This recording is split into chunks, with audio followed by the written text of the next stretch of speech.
Scotland is the area of highest recruitment for the BNP. They aim to exploit the history of sectarianism between Catholic Republicans and Protestant Loyalists. We can start by looking at the Glasgow Rangers battle hymn, the Billy Boys. Football fans think the song is about William of Orange, but in fact it is dedicated to Billy Fullerton, a black shirt commander who founded the gang, the Billy Boys. In 1926 they were hired to smash the general strike, for which they received certificates of merit from the Secretary of State. Fascism has been described as a razor in the hands of the class enemy, and in Glasgow in the 1920s it was literally true. Standing lives are more fashionable these days. Fascism has a hold in Glasgow now, among a section of Glasgow youth. The Glasgow Rangers Football Club is a focus for that organising, and it's quite clear that within Ibrox now there is a cadre of fascist organisers who are using Rangers loyalist history as a touchstone to influence young Rangers supporters. This is where the Northern Nationalist and the British Nationalist newspapers are sold. The fact that the BNP are standing in Clydesdale constituency disproves the notion that's generally held by the rest of the left that the BNP are just a racist party. The BNP use racism.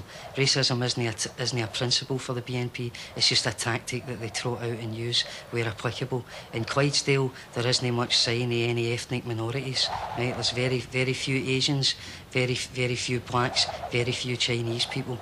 Right? There's no definite targets. However, what there is a large orange loyalist population. What they intend to achieve is to build on the bigotry that's already there. Loyalism is a parochial version of fascism anyway. It's based on the idea that there's a Protestant ascendancy, that Catholics are second-class citizens. You know, it's the transferal of Ulster to Scotland, right? And the BNP, they don't want a race war, right? What they want is a sectarian war in Scotland, because the race war politics, they know as well as we do that race war politics won't work up here. They have to use another tactic, right? And the tactic is sectarianism and whipping up the Orangemen, whipping up the Loyalists and building on what's there. In other words, what they intend to do is try and broaden the horizons of the localised version of fascism and turn it into the British National Party's version of fascism, for the Papish conspiracy of the Loyalists to the Jewish conspiracy of the BNP. The young Loyalist Rangers fans who are impressed by the Loyalist paramilitaries, right, can then be equally impressed with the BNP, given the links that are being developed, the duality of membership and stuff like that, right? And they can clearly stand as the spokespersons of the UVF in Scotland, right? It's no accident that the Scottish BNP banner at their national rally was alongside the YCV UVF banner, the YCV being the youth wing of the UVF.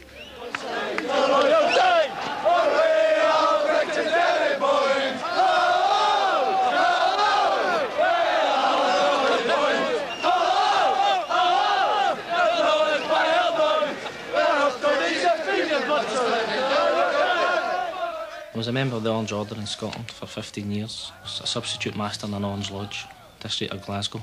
From being a member of the Orange Order, I became involved in loyalist politics, selling Ulster Defence Association magazines, things like that. I was involved in a flute band as well, went to Belfast every year.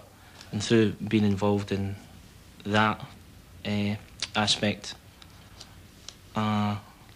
it was like being anti-Catholic, anti-IRA, you know. But I came up against a problem when I received literature from like the UDA, which was like a magazine called the South African Patriot, which was a racist South African magazine, keep swimming pools white and things like that, which I was quite disturbed about, because although I regarded myself as being a loyalist, I wasn't interested in the racial politics or aspects, National Front, etc. So I was unhappy about that, and I complained about it. They stopped, but just before they stopped, I actually received literature from the Federation of Conservative Students, which was a magazine called The Unionist, which was that had things like Bring Back the B Special, Support the Contras in Nicaragua, Support UNITA, all the sort of right-wing groups around the world. I wasn't interested in the Conservative Party, having just became unemployed and everything else, and then I hated the Tories as much as everybody else. Due to the activities of the militant anti-fascists, the extreme right has not been able to operate in Manchester for a decade. They've been forced to confine their activities to surrounding towns like Rochdale. AFA has followed them. By leafleting white estates, we seek to cut off their supply of recruits at source, by showing that though many of their supporters are poor themselves, they are the enemies of the poor.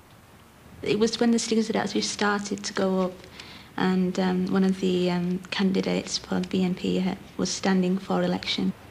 We live in a council area now, and a new family had moved in, a white family, and it was a young girl, I think, of 14. She used to go around to the Asian homes at night and throw bricks through the bedroom windows. There was a group of young people who lived nearby who were openly racist. Now they'd come nightfall, they'd come round and smash in windows, throw things through the letterbox. When we'd go out, there'd be verbal abuse. So we decided to call in the police. Now they said they couldn't do anything. I don't agree with violence, but if there's no other way, then you need to. For many people, the consequences are far more serious. In Newham, an East London borough, a black family remembered another victim, beaten to death a couple of months ago in an unprovoked attack. Even police figures show that in this part of East London, racist attacks have risen by 99% over the last year.